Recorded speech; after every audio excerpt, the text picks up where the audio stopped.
you say that in Mozambique, you went and you gained a power called fire by force. Yes. In Nigeria, you then went and got a power called back to sender. Yes. And then in Zimbabwe, you got one. You met a man that can remove objects from somebody. Yes. What did those powers mean? Yes. And how did you utilize them? Okay. The kind of power that I collected, in a simple summary, I can say is demonic powers. Because when you talk about demonic powers, you talk about things that happens without human beings understanding. So when I collected them, I was trying to have these miracles happening in the church. Yes, so I went to Nigeria, I collected all those powers, I went to Mozambique, but all these powers, in a way, somewhere, they teach you how to deceive people, because it is not 100% power. The power is to deceive people, but other things is tricks and staged miracles. And I'm curious how you actually collect it, because you make it sound like a simple procedure. You pick something up at the shop. How did you collect the powers? All those powers, they have a procedure like initiation. In Nigeria, before they give it to you, you have to join what we call a secret cult. It's a secret society where you belong to this particular spiritual house. And in that, you have a spiritual father, somebody who initiates you into that kingdom, and you serve them. Before you go to the church, you bow down to those altars. Before you do anything, and in the church, you are no longer preaching Christ. You have to preach prosperity. You have to prophesy to people. You have to teach people that demons are following them. So you shift away from the true gospel, and you start bringing this end time gospel. Sure. I mean, it's compelling stuff. In your book, Church Mafia, you talk about some shocking practices that you had to take part in order to gain these powers, right? Yes. At some stage, there was a room in your house that nobody was allowed in. At some stage, you had to sleep by a gravesite.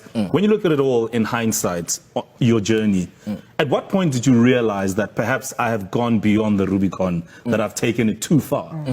What was that moment for you? Once you have joined, it is not easy for you to realize that now I have gone too far. But in my instant, it was one morning when 3 policemen came to arrest me in a case of mutilation. They came and said that we came to arrest you because of you are involved in a case of mutilation where I was accused of dealing with human body parts to strengthen churches, to strengthen traditionally doctors, to also strengthen bishops. So when they took me to Hoshimampuru, and I was there for about 3 months, it was at that particular point where I said, this is not the kind of life that I was born to live. Was that false? Was the accusation false? There was a case in Soshanguve during that time. They arrested people who had human body parts, but I was not involved in them. But those people, they came to me trying to sell to me those body parts. I saw them with my naked eyes. So I did not buy them. So I was, yes. So when they did their investigation, they tried to trace where these people they went and tried to sell this body parts. I have to ask, what goes through your mind when you see that happen, when people come to you? Or when you agree to take a look at them? You know, because I was doing what we call one-on-one consultation, and usually these people who deal with human body parts, they target people who are spiritual people who are helping people. So they came to me and they had them in a body bag. And they said to me, if you can use this, this will strengthen your work. It will strengthen your church. Sure. We're going to continue this conversation because so many things have come out which are absolutely shocking, and we appreciate the level of honesty that you have come through with on the show. We're going to take a breather. I think some of us need it. And when we come back, we're going to continue to interrogate the nature of these false prophecies and these very unethical practices within the charismatic churches. Of course, we have Pastor Makhado Ramabulana who joins us. Get involved in social media. Feel free to comment. Go and do it. Just hashtag #on3 and we'll check out all your comments. We'll be back in just a moment.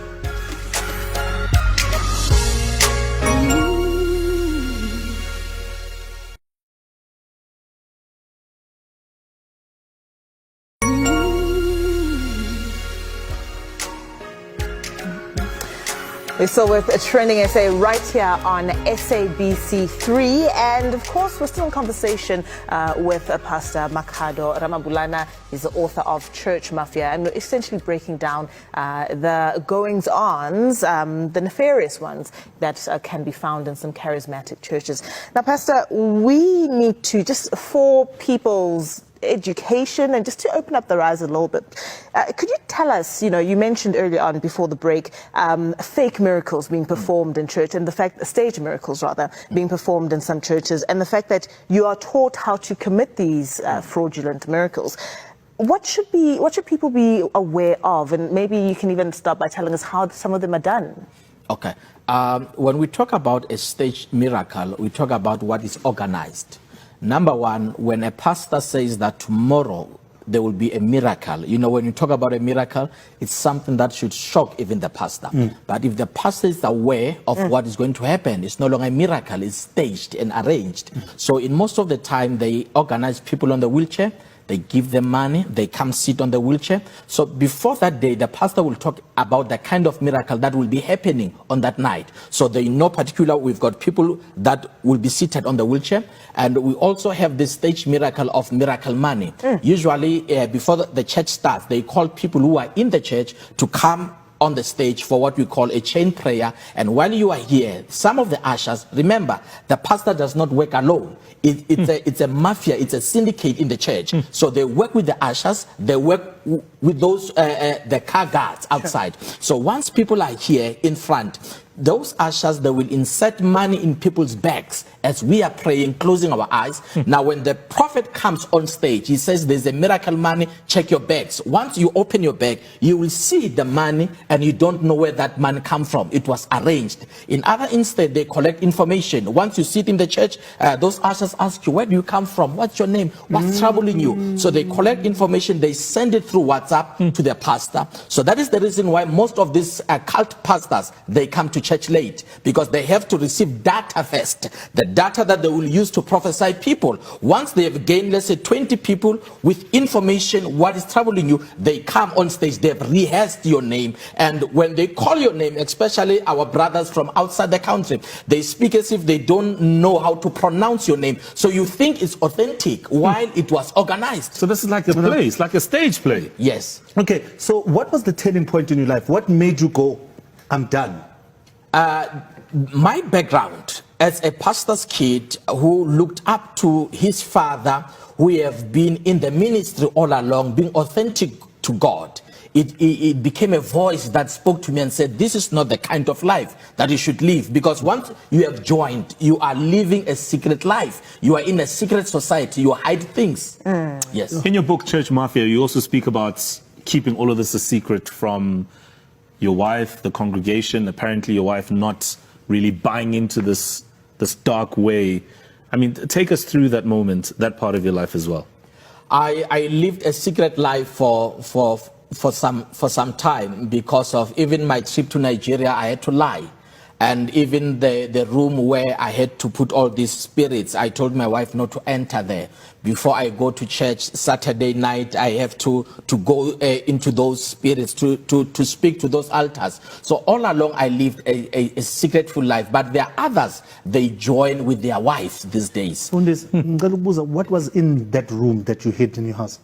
It was more of the calabash, the traditional pots, and the other one, it was bottles that had some particular oils, the oils that we used in the church. That is where you take this oil, then you mix with other oils, so that whosoever that will use the oil, they will remember you and they will be hooked up to your church. One question that really sticks out for me is, what is your biggest regret in all of this?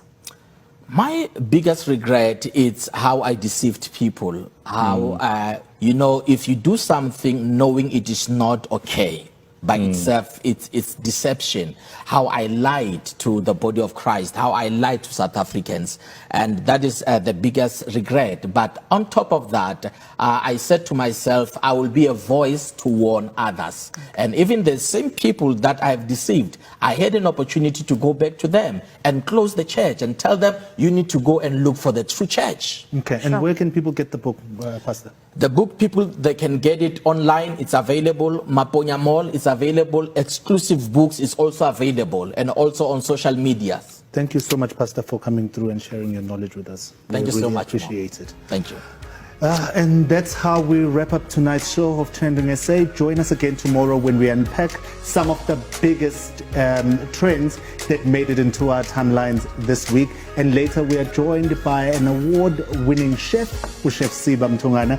And I'm hearing Uguti, we are also going to be joined by former public protector Thuli Madonsela, who will be responding to all your tweets. You don't want to miss any of it. It's going to be a good one. Good night, Mzansi.